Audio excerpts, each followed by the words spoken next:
Good morning, everyone. Hope you're doing well. I know it's been a minute since I've been on. I know, craziness. Just being so busy. I'm a wife, I'm a mom, especially two special needs kids. The craziness, the therapies, the sports, it's crazy. So I'm gonna give some tough love. I know you're like, whatever. Tough love choices. What kind of choices are you making in life? I try to make a very conscious choice to work out every day. It de-stresses me. It makes me happy. I like the results. I feel great. I have energy. So what choices are you making? I get people who tell me all the time, I don't have time for this. I don't have time for that, blah, blah, blah, blah, blah. Well, it's you. You're not making the choice to make it a priority. I know you're busy. I know you have a full-time job and kids and stuff like that, but it's your responsibility to make your choice of what you're going to do throughout the day, the week, the month, whatever. And if you're not making a conscious effort to eat right, to make sure you're eating good foods and you're ingesting everything that's healthy in your body, that's a choice you're making. You're making that choice. No one else is to blame of why you're overweight. And if you say medication, I have a son who was on medication. One of the side effects was weight gain. He gained a ton of weight, probably was over 50 pounds, 60 pounds overweight. So finally I was just like, done. So the babysitter and we teamed up, and it's hiking, walking, movement. We really didn't change his diet too much. I started refraining from buying some of the unhealthy snacks like Skittles. He loves Skittles, so bad for you, I know. Pretzels, all these other snack stuff that he used to just constantly graze on like his mama. I stopped buying that and made sure he exercised, soccer, walking, swimming, hiking, anything to get that movement up. And you know what? He lost over 50 pounds. So it's choices that you're making. You're not doing the right choices for you, for your mental and physical health. And there's no one to blame but you. I know. I was doing the same thing. I was not making a choice. I was not prioritizing my mental health and my physical health. I'm all to blame. It was my fault that I gained all this weight and was overweight. I didn't move enough. I didn't eat the right things. I was eating late at night. I was sitting on the couch a lot, watching movies because I was tired. I have a special needs kid who doesn't sleep at all. Like the other night, he was up at 11:30 p.m. to start his day. So 11:30 p.m. all the way. He fell asleep around 2:33 a.m. and then was up again at 5 a.m. Those are my days. So I used to use that as an excuse to be, I'm tired, I'm just gonna eat, take naps all day and not be productive. And I just thought, you know what? That's an excuse that I'm holding on to like an anchor, and I'm just gonna drown with that. I have to stop. I have to, do take my naps, but I'm more productive. I make sure I get my workout in. I make sure I get my steps in, and I make sure I eat right. So maybe if I don't have the time to work out, at least I know I'm eating right. I'm eating healthy choices. My protein, my vegetables, my fruits, my tons of water. So I made that conscious effort, okay? So if you're not doing that, then you're the one to blame for all your weight gain. There's no one else to blame but you. You don't have to make all those foods with high fat, processed foods from fast food restaurants and the sugars, the Starbucks coffees that are making you fat and diabetic. Those are all your choices. So I hear women all the time, oh, I don't have time to meal prep. I don't have time to this. I don't have time to work out. I'm busy. Okay, that's your choice. That's really your choice. You're not making it a priority. And so when you talk to me about it, I'm just going to listen. I'm going to be super supportive of, telling you, hey, you need to make yourself a priority. You need to make the time. I know your job is stressful. I know your family life is chaotic. So is mine. Super chaotic, super stressful. But I make the conscious choice every single day of what I put in my mouth, that it's healthy, nutritious, and good for me, and is not going to kill me from the inside out. Because that's what the food is doing to you. It's killing you from the inside out. You can see it in your face. You can see it in your skin. You can see it in everything. And I was right there. So I know exactly what you're going through. It's so hard. It's a monumental change that you have to make, but it's really your choice.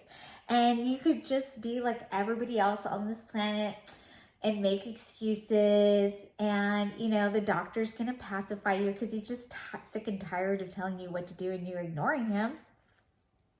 So of course they're gonna say, hey, put you on meds. Let's prolong your miserable life, put you on meds, and meds are just the same thing. They're gonna kill you from the inside out.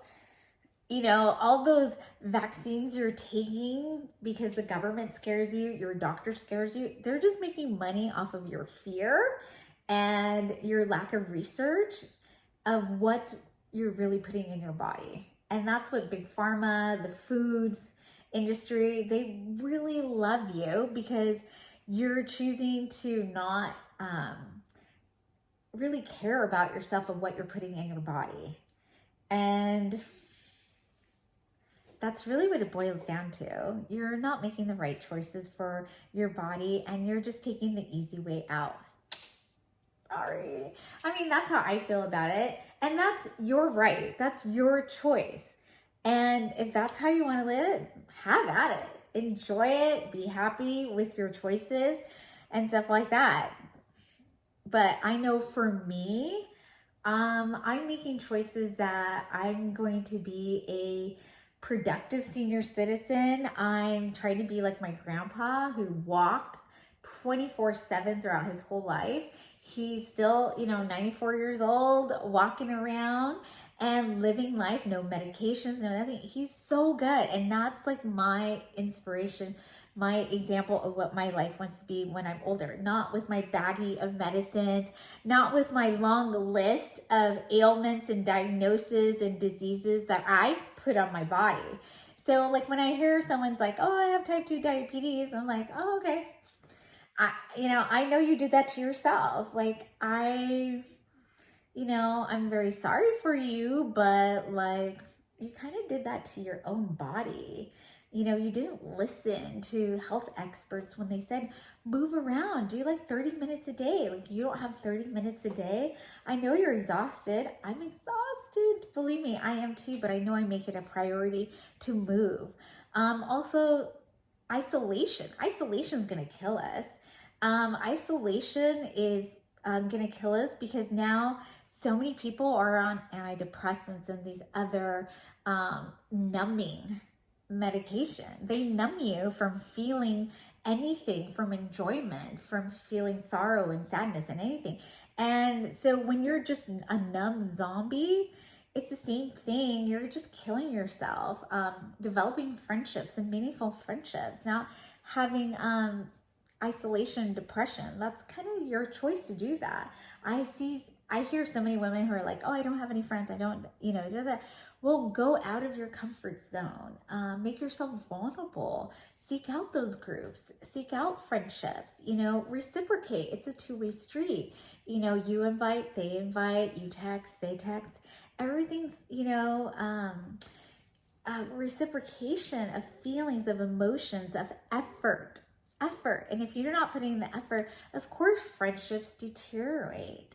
Or if you're not finding the right people, those things need to deteriorate. And maybe you're not letting it deteriorate and it's eating you up. So a lot of choices that you're making have a lot of repercussions negatively to you. And no one's telling you that you need to fix your life and do better. I know so many women who were in crappy jobs, and guess what? They found great jobs and better jobs. So if you're saying it's my job, transfer, get a new job. And I know it's not easy, but I hear so many people do it and they're so successful and they're happier and life is better. So it's choices. Are you making the right choices for yourself? Are you doing it? Are you just making excuses to be miserable, to be sick, to just pop a pill and think you're feeling better. But, you know, in 10, 20, 30 years, it's going to come back to bite you, and it's biting you hard with your health. Everything leads back to your physical and mental health, and you're gambling with it. And I don't know, it's your choice, but all I hear is excuses. So that is my slap in the face, tough love. You know, get out of your boundaries, get out of your comfort zone. You know, make the hard change, lose the weight, better your mental health without meds. I mean, I know some people really need them, but there's other ways that you can do naturally to combat a lot of things. Okay, so find that doctor that'll help you do a lot of positive changes in your life, be it a therapist or a medical doctor. But if a medical doctor is just kind of pushing drugs on you and pushing, you just have to know that you're really lining their pocket and they're not really doing good by you. So find the help that you really need and then start enjoying life, because once you make better choices, everything just opens up, and it's just so great and it's so wonderful, and you will do so many amazing things and live such a wonderful, you know, just a great life. You really will. So that I'm sending you all my love and all my prayers for you, and I just love you so much, and I hope you just have such a wonderful day. Bye, everyone.